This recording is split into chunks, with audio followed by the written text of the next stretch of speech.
So what is a float test? So if you've heard about float testing, that's where you're float testing your starter, the robustness and the activity of your starter, which would be a reason you would do a levain. And then if you did a levain right, you could take that levain out of the jar and put it in water. Like you add the water, then you put the stuff in, and you would expect it to float because you know it's super duper active and bubbly. Then all of that trapped air is going to make it float. And that's a way for you to be able to tell that your starter is active enough to bake with, right?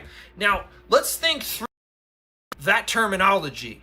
Like if you're doing a float test, it could like wreck your entire night if your starter doesn't float because you did a levain 4 hours ago and you're starting your bread, you're getting ready, you put it in there and it doesn't float, and then what? Are you just gonna toss that starter and water out and say, gee, I guess I can't make bread tonight?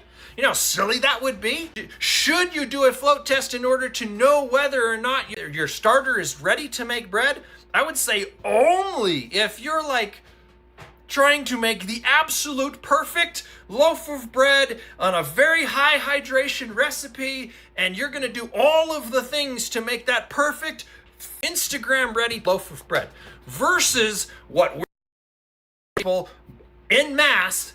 Anybody following the 10-minute sourdough made easy method can bake bread at any time, regardless of how active your starter is. It's just so much more freeing to not worry about the starter versus worrying so much that you're going to do a float test to make sure that your starter is actually active, right? Does that make sense? So, do you do a float test? I would say no, never. Figure out your kitchen, your environment, your heat, your temperature, your timing, your flour, etc. with the 10-minute sourdough made easy method, and then you can have a perfect go-to fail-safe way to bake bread every single time without ever worrying about a levain, about an autolace, or about a float test, right?